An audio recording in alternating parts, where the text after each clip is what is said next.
सभी हाथ जोड़ेंगे और सभी अपने अपने स्थान पर बैठ जाए अच्छे से। चलिए। नमो हरिहंताणं नमो सीताणं नमो ऐरेयाणं नमो वज्रायाणं नमो लोये सर्वसारणम् उसहाजीय संभवहीनन्दन सुमय पौसु पास चंदजे फूफयंत सियन सेयंसा वासु पूज जड़ विमलनंता धम्म संति कुन थोर मल्ली मुनि सोवैणमी प्रेमी महल्ली पासना महा वीर महेशा वंदामी चौबीस जिनेसा वंदामी चौबीस जिनेसा। जय बोली खजराज श्री आदिनाथ भगवान की, एक खजराज श्री देवीनाथ भगवान की, परम पूज्य मुनि कुंज ज्येष्ठ आचार्य श्री आदि सागर जी महामुनिराज की, आचार्य श्री महावीर कीर्ति जी विमल सागर जी संपति सागर जी महाराज की। मीरा ने भक्ति में अपने श्याम को ध्याया था, भक्ति में ही शबरी ने श्री राम को ध्याया था। कौन सी भक्ति करूं मैं गुरु जी, तुम मेरे घर आओ। मैं ही अंजना मैं ही चंदना, तुम महावीर बन जाओ कि एक बार आओ गुरु जी, कि दर्श दिखाओ गुरु जी, कि एक बार आओ गुरु जी, कि दर्श दिखाओ गुरु जी। जय बोलिए परम पूज्य चतुर्थ पट्टाधीशाचार्य भगवान श्री सुनील सागर जी गुरुदेव की, तीन गुण महामुनि राजों की, कल्पद्रुम महामंडल विधान की। बोले परम पुजारी का 105 सुखवती माता जी की, समस्त तारिका संघ की।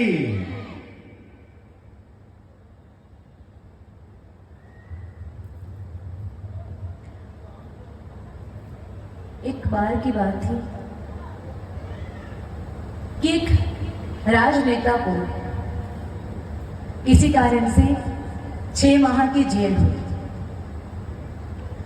जिस जेल में उसे बंदी बनाया गया था उसी के सामने एक डाकू भी जेल में बंद था। अब सीधी सी बात है, अगर राजनेता है तो जेल में भी सारी सुविधाएं मिलेंगी। और उस राजनेता के साथ में उस डाकू की दोस्ती हो गई। अब कुछ भी करो, जहां रहते हैं वहां दोस्ती तो बनानी पड़ेगी। और जो भी व्यवस्था उसको मिलती थी तो उसके लिए कुछ हिस्सा उस डाकू को भी मिला करता था। अब 6 माह पूरे होने लगे, राजनेता को जेल से छूटने की इजाजत मिल चुकी थी, लेकिन डाकू बड़ा दुखी हो रहा था कि अब आप जा रहे हो, अब हमको वही खाना पड़ेगा, वैसा ही रहना पड़ेगा, सब कुछ सहन करना पड़ेगा। चलो आपने 6 महीने तक इतना साथ निभाया है तो कुछ तो ऐसी चीज देकर जाइए कि मैं जिंदगी भर आपको याद करूं। ठीक है, अब राजनेता तो राजनेता, भले जेल में हो कहीं पर भी हो, ईगो थोड़ी छूटता है। फिर उन्होंने कहा ठीक है भैया, मांगो क्या चाहिए। उसने कहा देखो जेल में बंद है, बरसों हो चुके हैं, अभी तक अपना चेहरा नहीं देखा, तो आपके पास जो दर्पण का टुकड़ा रखा हुआ है वो दर्पण का टुकड़ा हमको दे दो, हम रोज यहाँ अपना चेहरा तो कम से कम देख लेंगे, किसी और को नहीं तो कम से कम अपने को ही देखकर तृप्त हो जाया करेंगे। उन्होंने सोचा ठीक है भैया, अपन तो वैसे जा रहे हैं, टुकड़े का क्या काम है, चोर को दे दिया।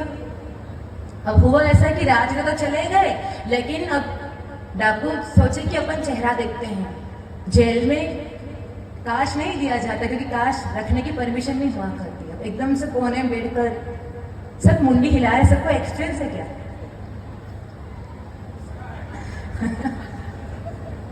वीरेंद्र जी, अरे सुना रही है, ऐसा संसार के जेल में तो फंसे हुए हो,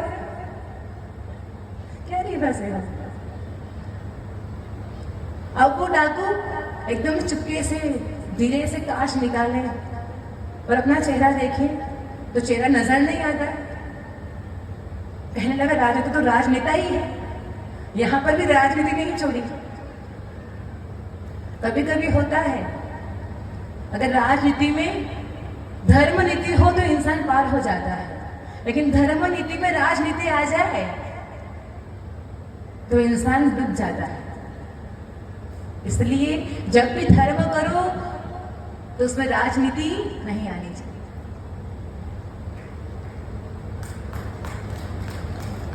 फिर देखा कि इस कांच में तो रंग पोता हुआ है, इसलिए चेहरा नजर नहीं आ रहा है। एक काम करो, यहाँ एक पत्थर का छोटा छोटा टुकड़ा रखा है, उठाया और डाकू ने दोनों तरफ से रंग निकाल दिया।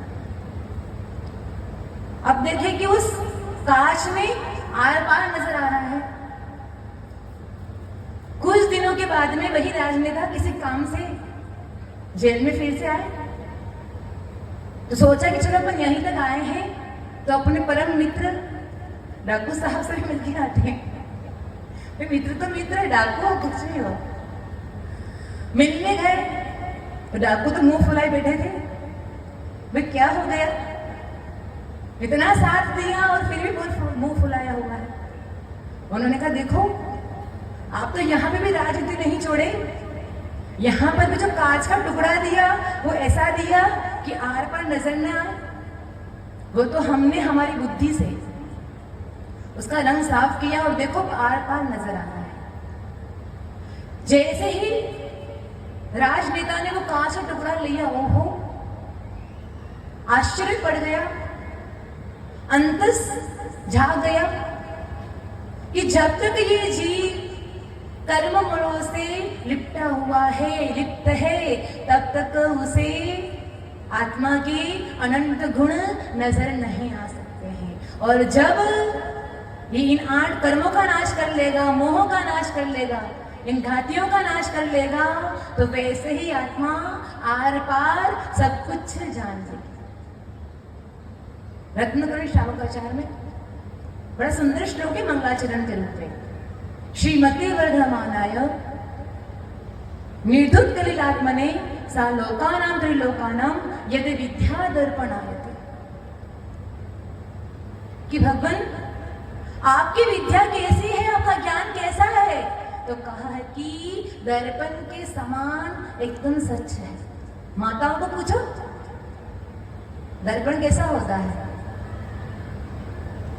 घंटों घंटों दर्पण देखने में निकलते हैं, कैसा होता है? जैसा है वैसा ही चेहरा दिखाता है। कोई काला हो तो दर्पण गोरा नहीं दिखाता है, कोई कुरूप हो तो दर्पण सुरूप नहीं कर देता है, कोई गोरा हो तो काला नहीं कर देता है। जैसे हो वैसा ही चेहरा नजर आता है। तो क्या कहा भगवान, आपके इस ज्ञान में, आपके केवल ज्ञान में 3 लोक भी दर्पण के समान सच नजर आते हैं, आर पार नजर आते हैं। वो इतना पवित्र निर्मल ज्ञान आपका है। और तो आप 18 दोषों से रहित आप तो किसे कहा है? आप तो माने अरिहंत, परमेष्टि, परम ज्योति, निर्मल, विमल, शास्त्रा कहो, सार्व कहो, परमात्मा के कितने नाम हैं? आप परमात्मा कैसे बन गए? तो कहा कि भगवान आप 18 दोषों से रहित हैं। ये महादोष इस संसार के जेल में चक्की पिसवाते हैं। पहला दोष क्षुधा दोष। आपको कभी भूख नहीं लगती है? कुछ लोग कहते हैं भगवान तो केवल आहार लेते हैं। ज्ञानी भगवान केवल आहार नहीं ग्रहण करते हैं, भगवान तो नो कर्म आहार ग्रहण करते हैं। परम औदारिक शरीर होता है उनका। अब उनके शरीर में शपनासार ग्रंथ में पूरी प्रोसेस बताई है कि प्रत्येक प्राणी के शरीर में अनंत अनंत निगोदय जीव होते हैं। अब जो मुनिराज हैं, अब श्रेणी आरोहण कर रहे हैं, शीर्ण मोह गुणस्थान पहुंच चुके हैं। अब वहां पर क्या होता है तो कहा वहां पर एक प्रोसेस होती है। प्रोसेस मुनिराज करते नहीं है, उनकी परिणामों की इतनी विशुद्धि होती है कि वो कार्य स्वाभाविक होता है। क्या होता है तो कहा कि प्रति समय अनंत गुणा निगोदय जीव मृत्यु को प्राप्त होते हैं और नए जीव अब उनके शरीर में उत्पन्न नहीं होते हैं। निगोदय जीव से रहित शरीर ही तो परम औदारिक शरीर कहा गया है। अब कारण ही नहीं रहा है भोजन करने का। क्यों? साता वेदनीय कर्म का तीव्र अनुभाग से उदय चल रहा है। ध्यान रखना, जो इतने सुंदर पांडाल में बैठकर 25-25 संवत्सरों के बीच में बैठकर जिनको नाश्ता याद आ रहा है, भोजन याद आ रहा है, तो सोचना कि अपना असाता वेदनीय कर्म का उदय तीव्र चलना है। क्योंकि असाता वेदनीय कर्म का उदय इतना खतरनाक हो सकता है। समंत भद्र आचार्य हुए हैं, बड़े तार्किक ज्ञानवान। असाता वेदनीय कर्म का इतना गजब का उदय आया था, तीव्र उदय आया था, भस्म व्याधि रोग हो गया। अब कहे दृढ़ साधक थे, लेकिन गुरु आज्ञा थी कि नहीं, तुम समाधि धारण नहीं करोगे, क्योंकि अभी तुम्हारे निमित्त से इस जीन धर्म की बहुत बहुत प्रभावना होगी। फिर गुरु आज्ञा थी कि देखो बेटा, इस वेश में रहकर, दिगंबर मुद्रा में रहकर तुम दिन में 2 बार पानी भी ग्रहण नहीं कर सकते हो। भोजन की बात तो कोसों की दूर। इस मुद्रा में रहकर इस मुद्रा का अपमान नहीं कर सकते हो। एक काम करो, जब तक तुम्हारा ये रोग दूर नहीं होता है तब तक के लिए तुम वस्त्रों को धारण करो। पहले इस रोग को दूर करो, फिर पुनः प्रायश्चित लेकर दीक्षा ग्रहण करो।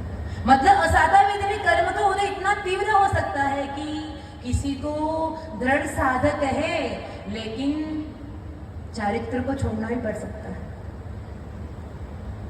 और इस कर्म के उदय में जो जितना उस कर्म का पोषण करता है, वे आपके घर के बाहर कोई मेहमान आया है, मेहमान सोच रहा है देखो ये भाई साहब बाहर देख रहे हैं, अपने को अंदर बुलाएंगे तब बन जाएंगे, फिर बिठाएंगे तो बैठेंगे, फिर कुछ मनमार करेंगे, भाई चाय नाश्ता कर लो, कुछ और मनमार करेंगे, भैया भोजन करके जाओ, रात यहीं रुको।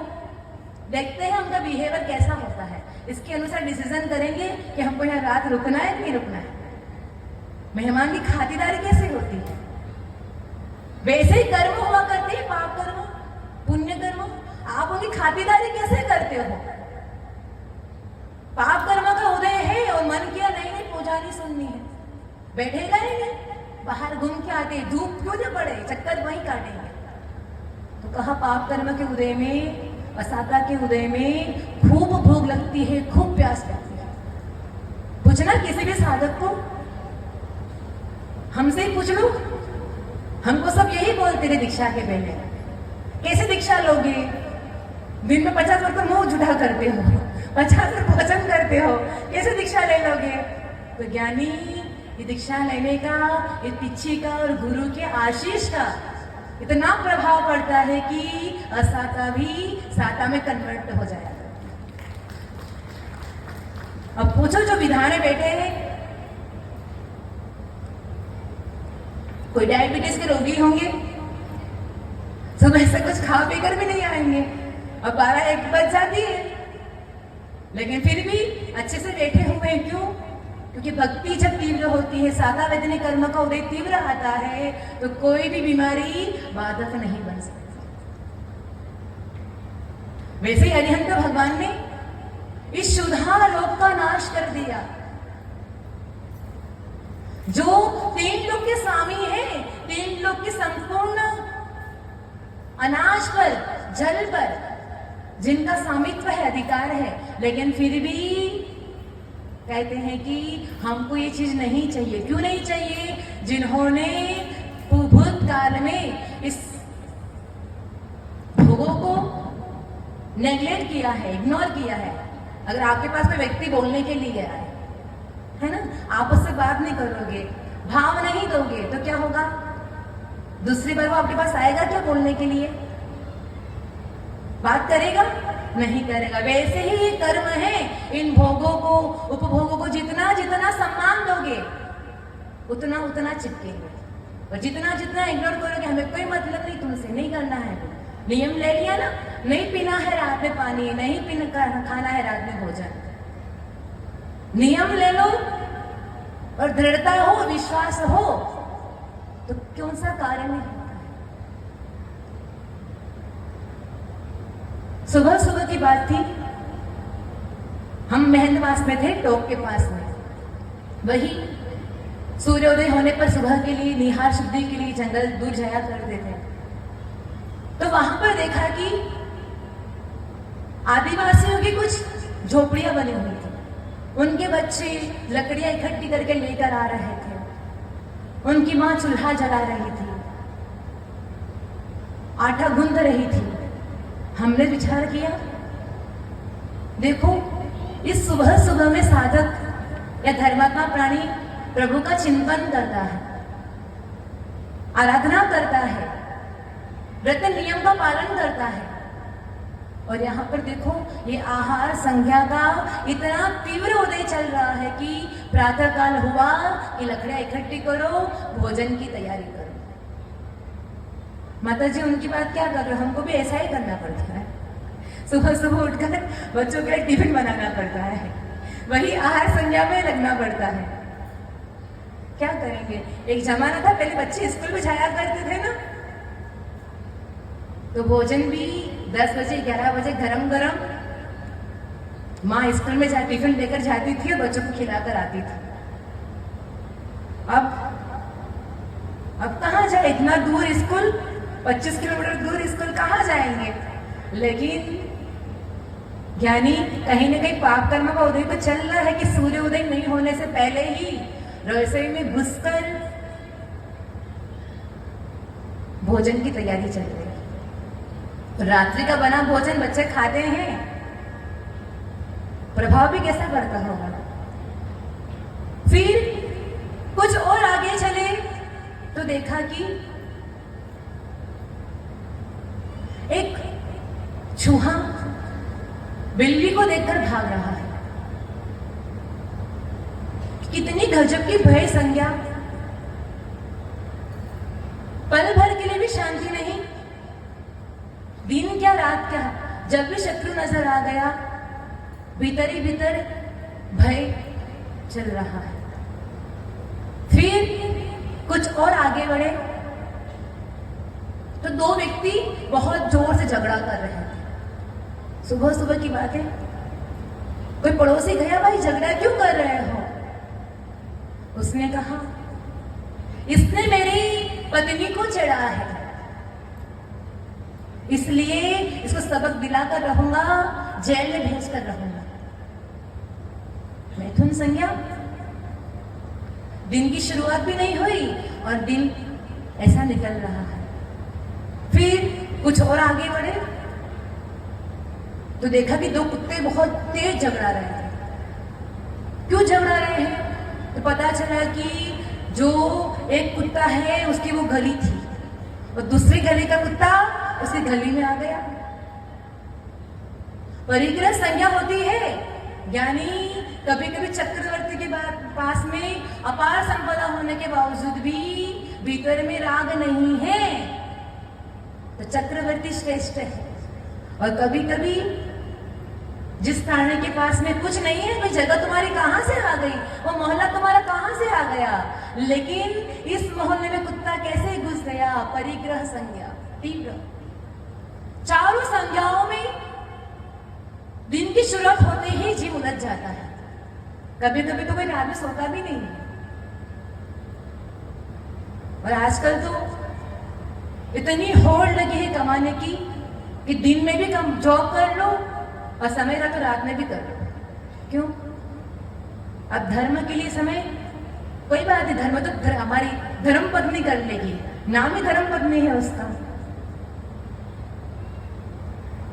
हम उसका पल्ला पकड़ देंगे और पार हो जाएंगे। ध्यान रखना, प्रभु महावीर सामने कहते हैं कि पल्ला पकड़ने वाला पार नहीं होता है। ज्ञानी प्रभु का पल्ला पकड़ोगे तो संसार से पार होंगे, और धर्म पत्नी का पल्ला पकड़ोगे तो छुड़ाएगी। छोड़ो भैया, क्या काम है। हमने खूब समझाया था उस समय, थोड़ा धर्म कर लो, थोड़ा कल्पतरु महामंडल विधान हो रहा है तो बैठ जाओ। माता जी क्या गए मंडल के बाहर, तो आप सब भी चले गए। हम क्या करें, हम तो 12 बजे तक बैठकर पूजा किए थे, आप ही उधर ही पूजा छोड़ के गए थे ना। आप जानो आपके कर्म है, हम क्या करें भैया। उस समय खूब समझाया था, गुरु ने भी खूब समझाया, पंडित जी ने भी खूब समझाया, धर्मपत्नी ने भी कहा बैठ जाओ भैया, विधान चल रहा है।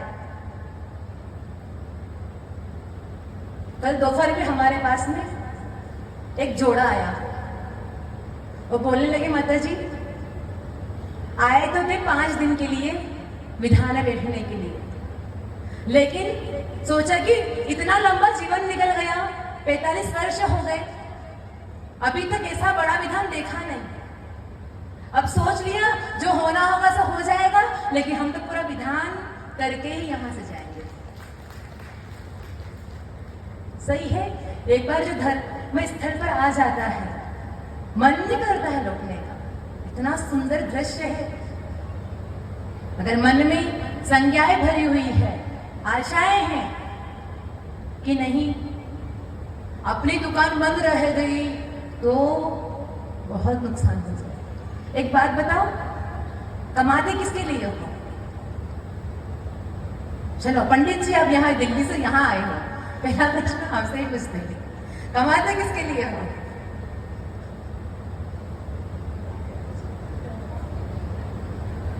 सोच रहे बेचारे। नहीं सोच रहे, माइक चाहिए। अच्छा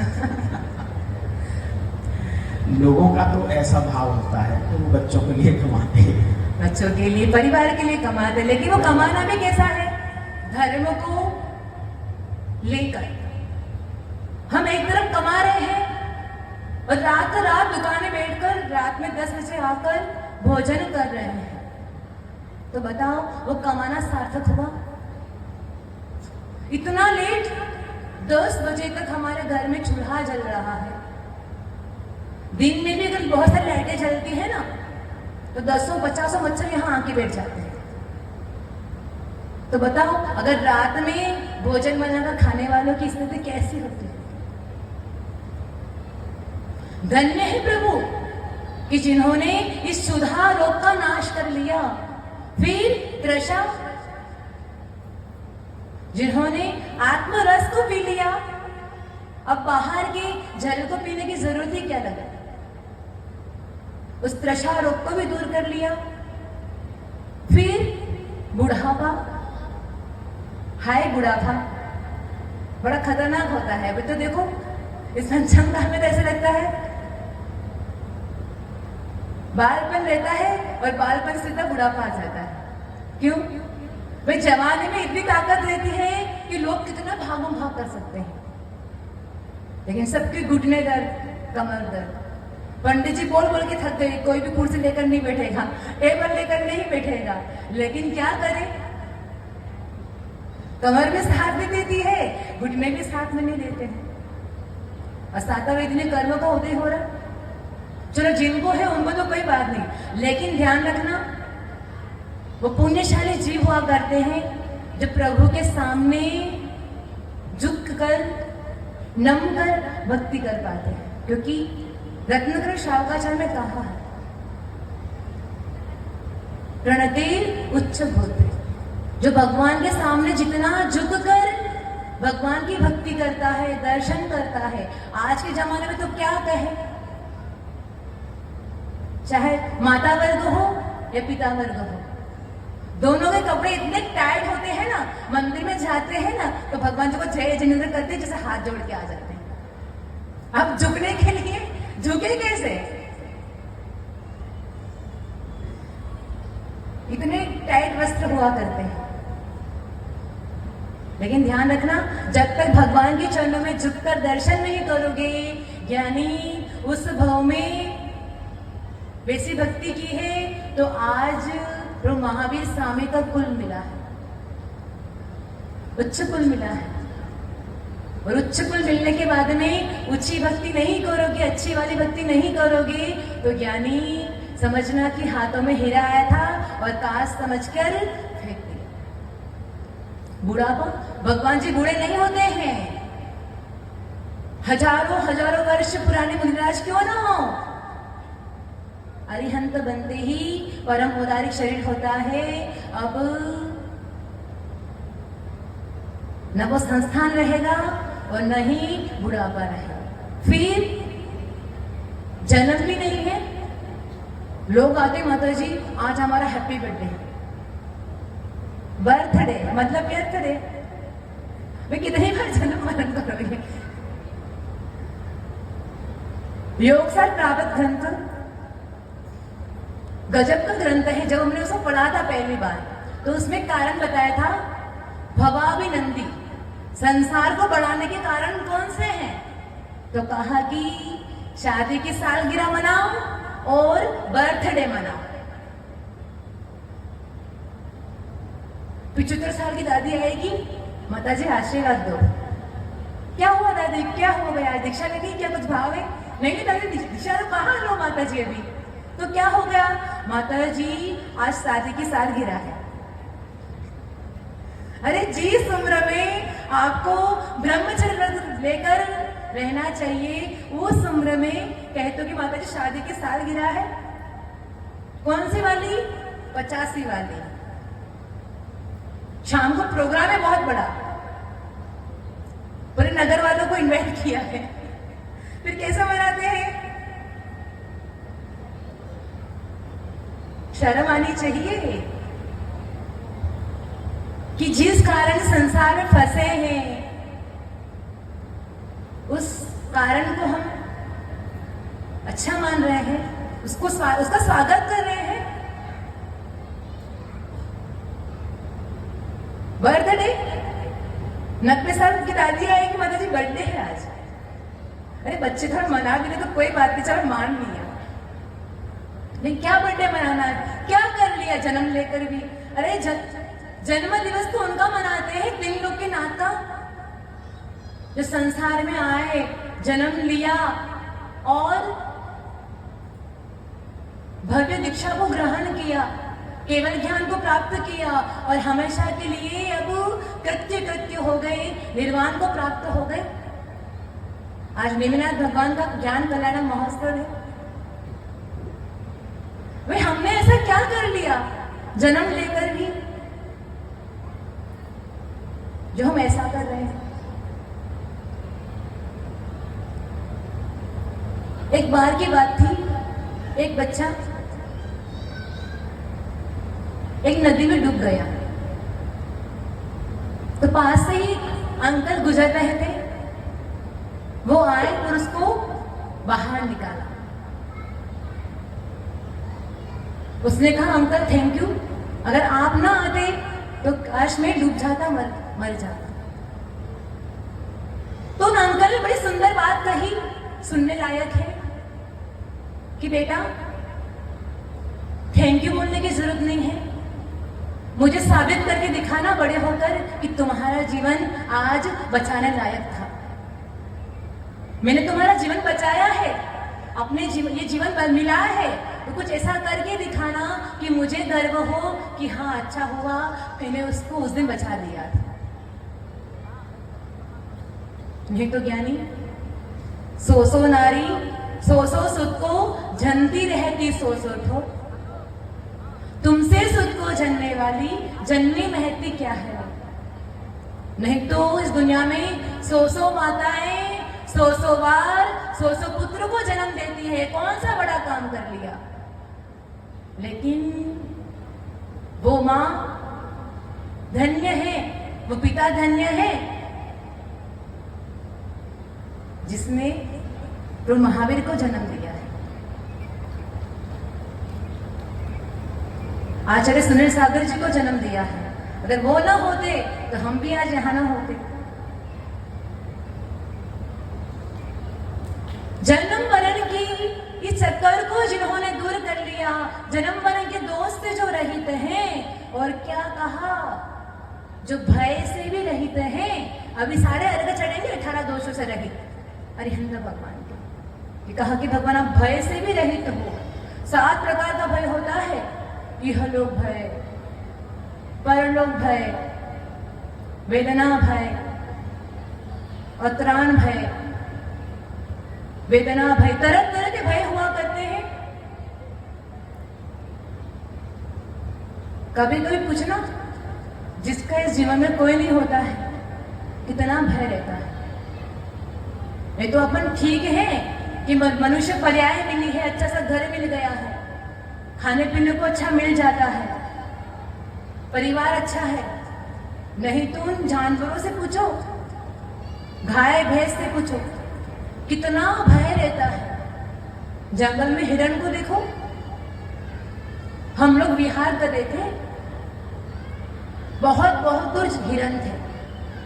उनको पता चल गया कि रास्ते में कोई निकल रहा है, और संग को देखते ही इतना दूर से भाग रहे भागते जा रहे। भय संज्ञा पता नहीं, कोई शिकार करने तो नहीं आया है, कोई बाण तो नहीं चला देगा।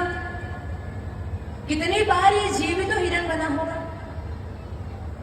गाय भैंस घोड़ा सब कुछ बना होगा, कितना भय रहा होगा। लेकिन प्रभु आप धन्य हो जो आपने इस भय संध्या को दूर कर लिया, इस भय नाम के महादोष को दूर कर लिया। फिर गर्व भी नहीं है। ओहो, एक छोटा सा मकान होता है, अगर नगर में किसी का मकान है सबसे हटकर है, बहुत सुंदर है, तो छाती छोड़ी हो जाती है। हमारा जैसा मकान है वैसा तो किसी का नहीं है। लेकिन कहा कि 3 लोग का साम्राज्य जिनका है उनको गर्व नहीं, 8 प्रकार का मद भी उनके पास में नहीं है। धन्य कहते हैं ना, जो जितना ऊपर उठता है वो उतना ही सरल हुआ करता है, और जो जितना छोटा होता है उसको उतना ही ईगो होता है। ईगो हर्ट हो गया, क्यों हो गया? पंडित जी ने ऐसा बोल दिया है, कैसे बोल दिया? अध्यक्ष साहब ने ऐसा बोल दिया, कैसे बोल सकते हैं हमको ऐसा? इतना सा क्या बोल दिया? ओहो, जो धर्म आयतन था परिणामों को विशुद्ध करने वाला, वो भीतर ही भीतर तूफान खड़ा कर देता। समय सार में कुंद कुंद आचार्य कहते हैं कि मैंने समय सार ग्रंथ की रचना क्यों की है? किसी और के लिए की क्या? ये कल्पतरु महामंडल विधान की आराधना किसके लिए हो रही है? यानी हमारी आत्म विशुद्धि को बढ़ाने के लिए की जा रही है। तो कल कुंद कुंद आचार्य भी कह रहे हैं कि इस समय सार ग्रंथ की रचना मैंने आत्म विशुद्धि को बढ़ाने के लिए की है। पहले स्वहित, और हाँ, अब जो भी पढ़ेगा, जो भी चिंतन करेगा, उसका भी हित होना है। पहला स्वहित, फिर परहित। फिर भगवान आप राग द्वेष मोह से भी रहित हो। न आपके अंदर राग है न द्वेष है। ऐसा नहीं है कि यहाँ इतने सारे समोशरण बना गए हैं तो भगवान बड़े खुश हो जाएंगे। नहीं विनायक भगवान, वाह देखो खेलवड़ा वालों ने कैसे आराधना की हमारी। नहीं, भगवान को राग भी नहीं है, भगवान को द्वेष भी नहीं है। जान में बेचारे कोई शावक है जो दिन भर अपना लगा रहा है, पूरी मेहनत कर रहा है। कोई इस विधान के लिए महीनों महीनों पहले से लगा हुआ है, दिन रात मेहनत कर रहा है। और कोई होगा आराम से भी जाकर अपनी दुकान संभाल रहा होगा। तो भगवान को उससे भी राग नहीं है जो महीनों महीनों से लगा हुआ है, और उससे भी द्वेष नहीं है जो अभी भी दुकान खोलकर बैठा है। सोच रहे कोई बात नहीं, अभी होनहार थोड़ी सी दूर है, जब होनहार जागृत होगी तो भागा भागा अपने आप आएगा। फिर चिंता भी नहीं, अब कोई चाह ही नहीं है, कोई इच्छा ही नहीं है, चिंता किस बात की। आज चिल्ड्रन पार्टी देखे क्या, सब बच्चे सामने इकट्ठे होकर बैठे हैं, गीत गा रहे हैं। चिंता भी नहीं है कि बच्चे बड़े हो जाएं, अच्छा सा व्यापार चल जाए, कोई तकलीफ नहीं, कोई चिंता नहीं। फिर न कहीं अरती है कि यहाँ बहुत अच्छा है, यहाँ पर अच्छा नहीं है। निद्रा भी नहीं है, कोई आश्चर्य भी नहीं है। आज का जमाना तो सरप्राइज का है, थोड़ी थोड़ी बातों पर सरप्राइज दिया जाता है। नहीं नहीं, आपको तो बातें बताएंगे, कब गिफ्ट देंगे, देखेंगे गिफ्ट तो इतना सा है, ऊपर जो पैकिंग होती है ना, बाप रे बाप, बड़ी खतरनाक वाली है। खोलते जाओ खोलते जाओ खोलते जाओ, और अंदर क्या निकलता है, इतना सब कुछ निकल जाए। आश्चर्य का जब आजकल तो सरप्राइज की दुनिया है, हर चीज सरप्राइज दिया जाता है। लेकिन भगवान कहते हैं क्या सरप्राइज, तीनों लोग में घूम घुमा कर आए हैं अनंत बार, अब दुनिया में ऐसी कौन सी चीज है जिसको देखा नहीं, भोगा नहीं। वो सरप्राइज भी अब भगवान को नहीं हुआ करता है, कोई आश्चर्य नहीं हुआ करता है, न मद होता है, न शरीर से पसीना निकलता है। कितना महंगा महंगा वो परफ्यूम लगा कर आते हैं, क्रीम पाउडर लगा कर आते हैं, और तन में जैसे ही लगाते हैं घंटों भी नहीं होते हैं कि सब कुछ मलिन हो जाया करता है। कि भगवान को पसीना भी नहीं है, पसीना इतना बह रहा है, गर्मी इतनी बढ़ रही है, पसीने के चक्कर में अच्छे अच्छे कपड़े भी बदबू मारने लग जाते हैं। वही अच्छी खासी साड़ी है महंगी सी, लेकिन तो भगवान आप धन्य हैं, आपके तन में न कोई पसीना है और न ही आपको कोई खेद है, कोई दुख है। क्यों? दुख किसको होता है बताओ? जो इच्छाएं करता है, आशाओं को लेकर बैठता है, दुख उसे हुआ करता है। तो कहा कि भगवान आपको तो कोई भी दुख नहीं है, आप इन 18 दोषों से रहित हो, इसलिए भगवान आप महान हो, आप हमारे तीर्थंकर हो, आप तो हो, परमेष्टि हो, सर्व हो।